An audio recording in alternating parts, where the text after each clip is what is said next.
Assalamualaikum warahmatullahi wabarakatuh. Para insan sejati dimanapun Anda berada, yang di Aceh, yang di Kalimantan, yang di Sulawesi, di Papua, dan di Jawa, dimanapun, yang di jalan, yang di rumah, yang di mobil.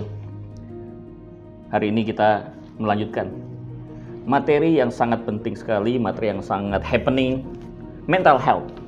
Kita udah ngebahas di pertemuan sebelumnya tentang who am I, siapa diri saya. Kita harus tahu identitas kita sendiri, kita harus tahu karakter kita, kita harus tahu value, nilai yang dimiliki oleh kita.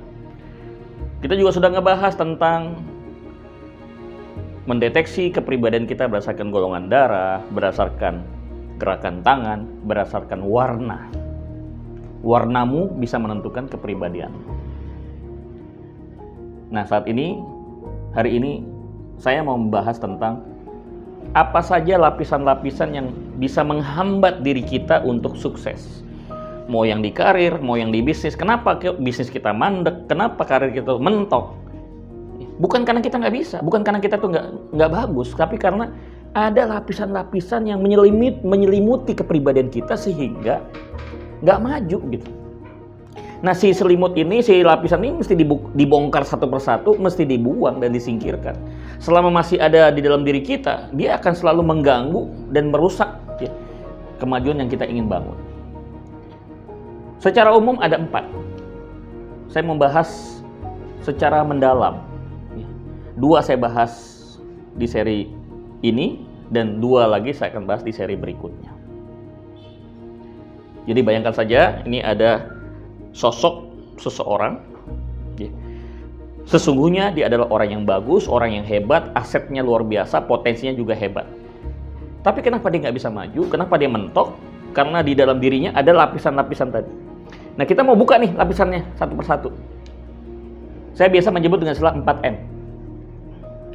M yang pertama, lapisan yang bisa membuat kita itu menjadi sulit sekali untuk sukses. M yang pertama adalah minder, low confidence, nggak punya satu kepercayaan diri, tidak punya self confidence, minder. Apa sih itu minder?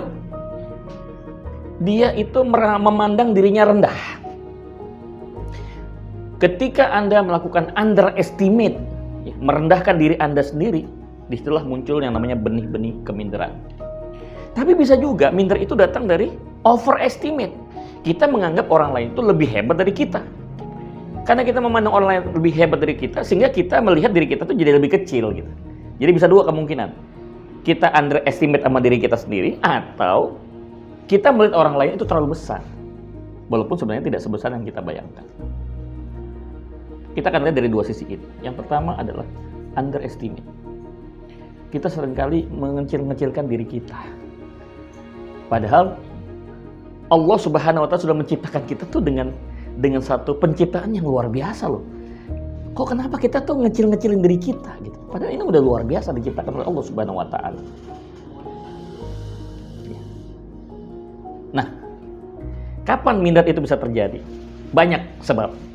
Tapi yang paling umum terjadi 1. Ya, saya minder karena saya ini adalah orang miskin. Dia merasa orang tuanya, ayah dan ibunya itu bukan dari kelompok orang kaya. Padahal saya dari dulu sampai sekarang, yang namanya ngebaca buku-buku motivasi, buku-buku tentang kisah orang sukses, nggak selalu orang sukses itu dulu orang tuanya kaya gitu, mohon maaf. Dan tidak ada satu rumus di buku motivasi manapun, ya, di motivator siapapun di luar negeri itu nggak ada aturan kalau sukses itu mesti orang tuanya mesti kaya. Oh, nggak ada. Justru banyak saya temukan orang-orang yang sukses itu orang tuanya adalah miskin, nggak punya apa-apa. Justru itu bisa membangkitkan dirinya. Jadi saya mau garis bawahi para insan sejati, nggak ada hubungan, nggak ada kaitan antara kekayaan orang tua kita dengan sukses kita. Bahwa nanti bisa membantu, yes. Tapi landasan utama kita untuk sukses itu bukan diukur dari seberapa kaya orang tua kita. Saya mau kasih cerita ini real ya, karena saya berbincang langsung dengan orang yang memang menangani si pemilik bakatnya. Ya, sahabat saya namanya Coach Indra Safri. Tahu dong Coach Indra Safri, dia adalah salah satu pelatih timnas usia 19. Dia menemukan seorang pemain yang masuk di dalam timnas usia 19 itu. Dia ketemu si pemain ini di kampung. Dan ketahuilah, si anak ini bapaknya petani, ibunya tukang cuci. Kebayang ya? Mungkin dia main bolanya nggak sejago teman-teman yang lain. Tapi kenapa Coach Indra Safri melamar, ya, naksir sama si anak ini, malah ditarik menjadi timnas, masuk ke pelatnas. Dia bilang sama saya, Gus, saya nggak penting dia mau jago main bola atau tidak. Yang paling penting buat saya pertama kali untuk bisa merekrut seorang itu jadi pemain tim nasional adalah mentalnya. Oh gitu ya. Saya menemukan mental yang bagus dalam diri dia. Akhirnya ditarik ke pelatnas, masuk dalam timnas, jadi kapten dan berhasil mengalahkan Korea 3-0. Masih ingat nggak dulu ada Korea dikalahkan 3-0 oleh Indonesia? Itu ada dia. Dan satu-satunya orang yang pertama kali mempopulerkan setelah menggolkan itu dengan sujud syukur, selebrasinya itu dia. Ada yang tahu siapa?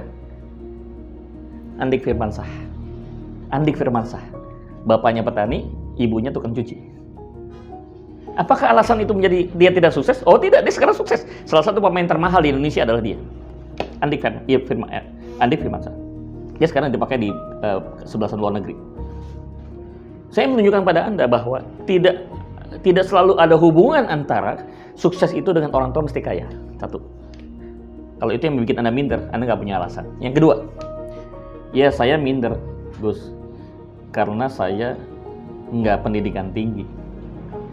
Saya juga nggak pernah mendapatkan satu bacaan, satu referensi yang mengatakan bahwa untuk sukses itu harus sarjana, master, atau doktor S2 atau S3, nggak ada. Bahkan saya punya sahabat, sama-sama seorang motivator, beliau lebih senior daripada saya, dia selalu menyampaikan dalam kesempatan motivasinya, dengan bangga dia mengatakan, saya ini SDTT. Tahu SDTT? SD nggak tamat gitu. Dia SD aja nggak tamat, tapi hari ini menjadi motivator yang diundang di banyak tempat. Andri Wongso, kawan saya sekaligus senior saya. Kenapa? Ya itu nggak ada alasan. Jadi kalau alasannya pendidikan membuat Anda tidak sukses, Anda nggak punya alasan. Karena ada orang yang tidak pendidikan tinggi pun bisa sukses. Jadi jangan anggap pendidikan itu sebagai alasan Anda tidak sukses. Maka nggak ada hubungan. Mindernya jangan disebabkan karena masalah pendidikan. Ada lagi yang bilang, ya Gus, saya kan nggak pede karena wajah saya kurang keren, nggak ganteng, ya wajah saya nggak cantik, saya orangnya pendek, atau saya terlalu tinggi. Kalau bicara pendek, mohon maaf ya, Ucok Baba aja sukses. Mungkin Anda lebih tinggi dibanding Ucok Baba, nggak ada alasan. Kiki Saputri yang tukang ngeroster orang itu juga orangnya pendek, tapi dia sukses. Udah bisa beli rumah sekarang, udah bisa bikin rumah sendiri, udah punya mobil. So jangan cari alasan karena masalah fisik. Ada yang nggak ganteng pun dia bisa sukses. MC termahal hari ini tahu nggak siapa? MC termahal di Indonesia, satu kali diundang MC itu bisa 70 juta dia per jamnya. Namanya adalah Tukul Arwana. Siapa bilang dia ganteng? Enggak. Justru dia dicari karena nggak gantengnya dan nggak pinternya. Kalau Tukul jadi dokter Tukul dan di operasi plastik di Korea, mungkin nggak dipakai lagi jadi MC. Justru orang senangnya itu di keluguan dia, kepolosan dia, ya, lucunya dia. Itu yang menarik. Makanya saya juga kadang-kadang unik lah hidup ini, anomali. Yang namanya Celine Eva Lengista sekarang lagi naksir sama yang namanya Marcel. Marcel itu ya tampangnya begitu-gitu aja, tapi kok kenapa bisa falling love gitu. Ini sekedar gambaran. Secara umum ya, itu artinya apa? Tidak ada kaitan dengan wajah. Ya, sukses itu. Anda nggak bisa minder karena alasan Anda punya wajah yang jelek, nggak ada hubungan. Semua kita itu punya wajah yang diberikan yang terbaik oleh Allah Subhanahu wa Ta'ala. Kita harus bersyukur dan bangga. Ada lagi yang bilang, ya ujung-ujungnya dia bilang begini, ya saya lagi nasib sial aja Gus. Dia bisa sukses ya karena dia beruntung aja. Kalau saya kan lagi sial loh. Betapa tidak adilnya Tuhan, ada manusia yang dianggap sial, bernasib beruntung. Oh tidak.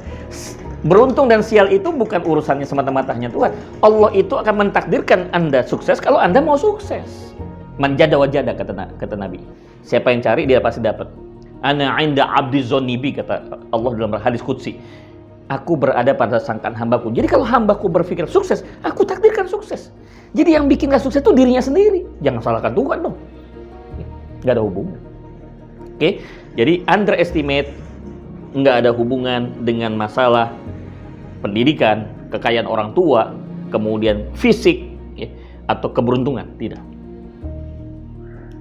Tetapi sebenarnya yang harus dibangun confidence kita itu bukan semata-mata dilandasi sesuatu yang bersifat materi.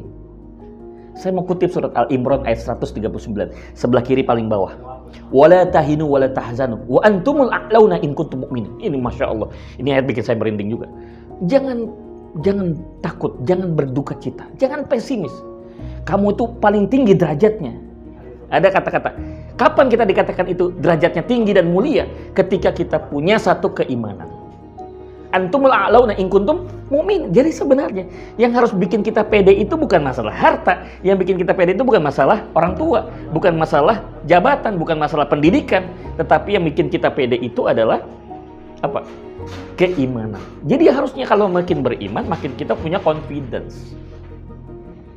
Overestimate. Kenapa bisa terjadi overestimate? Saya akan kutipkan, mungkin selama ini Anda nggak menyadari. Ada satu ayat yang luar biasa.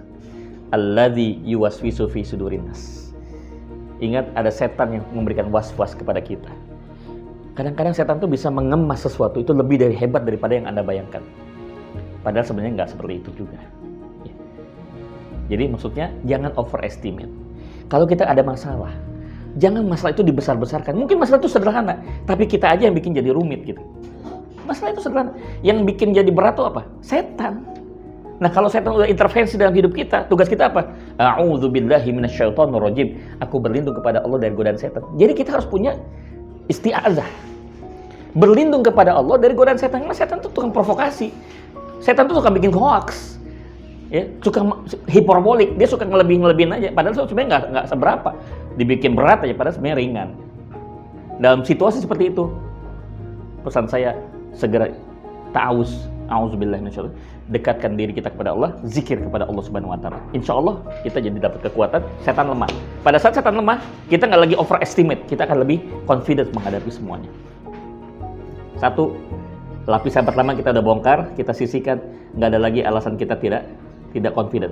Kita adalah manusia-manusia yang percaya diri karena keimanan. Nggak boleh minder karena kita nggak punya duit, nggak boleh kita minder karena kita nggak punya jabatan, nggak boleh minder kita karena kita nggak cakep, kita boleh minder kalau kita nggak punya iman. Tapi kalau Anda punya iman hari ini, harusnya Anda lebih confident dan pede.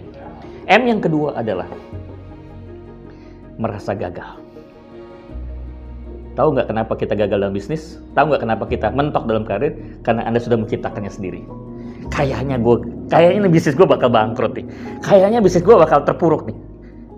Yang bikin bangkrut siapa? Iya, diri kita sendiri. Belum dikerjain, kita udah mulai ngebatin.